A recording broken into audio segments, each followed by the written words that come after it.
Hello everyone, welcome to another lecture of Python programming. आज हम देखेंगे कि वाइल लूप कैसे काम करती है एंड नेस्टेड लूप की एग्जांपल देखेंगे, जिसमें हम मेनली यूज़ करेंगे फॉर लूप, नेस्टेड यूज़ करेंगे। ठीक है जी। तो गाइज यहाँ पे पहली एग्जांपल है वाइल लूप की, जिसमें आप देख रहे हैं हमने एक लिस्ट ली है स्पीशीज़। ठीक है जी, ये क्या है? ये एक लिस्ट है जिसमें डिफरेंट एलिमेंट्स जो है इंक्लूडेड हैं, स्ट्रिंग एलिमेंट। देन हमने एक आई वेरिएबल लिया है जिसको हमने असाइन किया 0, एंड देन यहाँ से वाइल का लूप स्टार्ट होता है। हम कहते हैं कि ये वाइल का लूप तब तक चलता रहे जब तक आई की वैल्यू लेस देन 3 ना हो।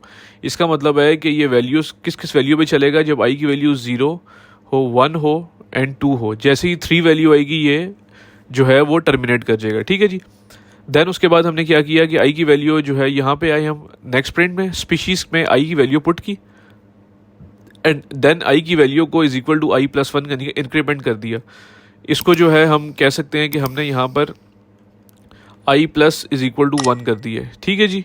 तो क्या होगा? ये स्पीशी पहले 0 प्रिंट होगी, यहाँ पे 0 पे डॉग है, डॉग प्रिंट हो जाएगा, ये आप देख सकते हैं। फिर ये आई की वैल्यू 1 होगी तो यहाँ पर कैट प्रिंट हो जाएगा। देन आई की वैल्यू 2 होगी तो शार्क प्रिंट हो जाएगा। उसके बाद जैसे ही आई की वैल्यू 3 होगी तो क्या होगा? यहाँ पे स्टेटमेंट कह रही है कि लेस देन 3 होना चाहिए, तो यहाँ से क्या हो जाएगा? ये टर्मिनेट कर जाएगी यहाँ से। ठीक है जी। जी, इसको कहते हैं जी बैड एग्जांपल। कैसे बैड एग्जांपल है? काउंटर को आपने 0 असाइन किया एंड देन आप वाइल के लूप में कंडीशन लगाते हैं कि लेस देन इक्वल टू 100 होना चाहिए, और पहले आप काउंट को प्रिंट करते हैं और उसके बाद आप क्या करते हैं? काउंट को प्लस 99 कर देते हैं। ठीक है जी।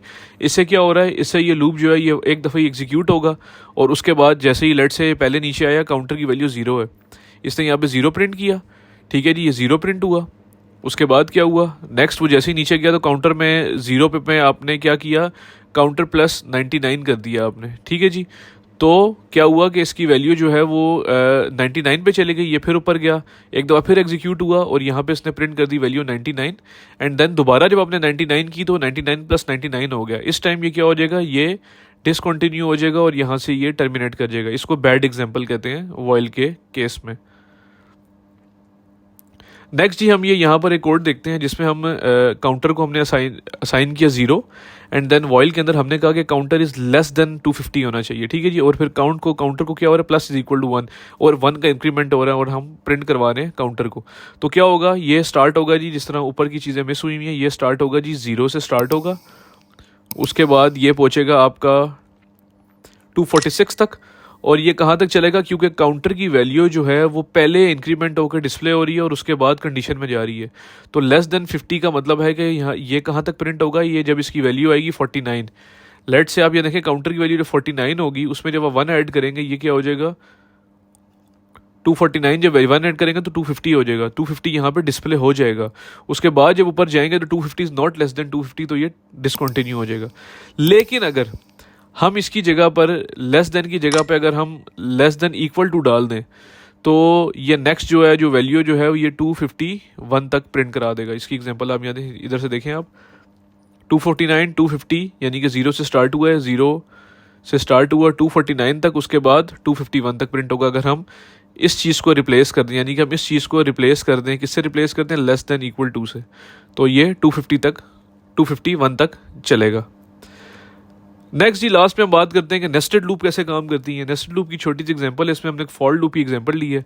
रेंज का फंक्शन 1 से 11, यानी कि ये चलेगा जी आपका 1 से लेकर 10 तक, और दूसरा एक और नीचे फंक्शन है, ये भी स्टिल आपका चलेगा 1 से लेकर 10 तक। ठीक है जी। क्योंकि इस चीज़ का मतलब होता है कि लेस देन 11, इस चीज़ का मतलब है लेस देन 11। ठीक है जी। तो हम करना क्या चाह रहे हैं? हम इंटीजर एक प्रिंट होगा जी, ये इंटीजर एक्स आ गया।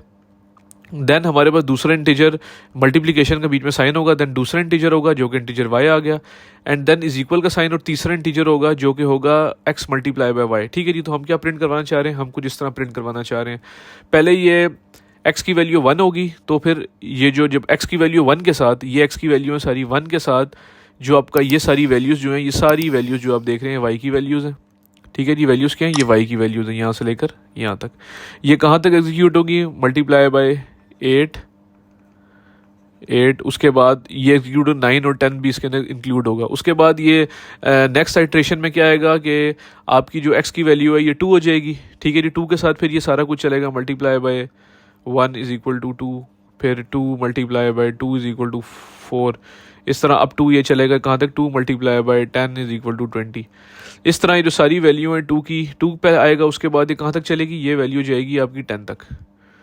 ठीक है जी, तो ये 10 तक आप टेबल प्रिंट करेंगे और 10 10s आर 100 तक आप प्रिंट करवा लेंगे नेस्टेड लूप के थ्रू। तो गाइज़ ये था आज का लेक्चर जिसमें हमने बात किया कि वॉइल लूप कैसे इंप्लीमेंट करते हैं पाइथन प्रोग्रामिंग में, नेस्टेड फॉर लूप कैसे हम यूज़ करते हैं। आई होप आपको ये लेक्चर पसंद आया होगा। हमारे channel learn to code now को लाइक करें, सब्सक्राइब करें, फ्रेंड सर्कल में शेयर करें ताकि नॉलेज को मजीद स्प्रेड कर सकें। Thank you so much.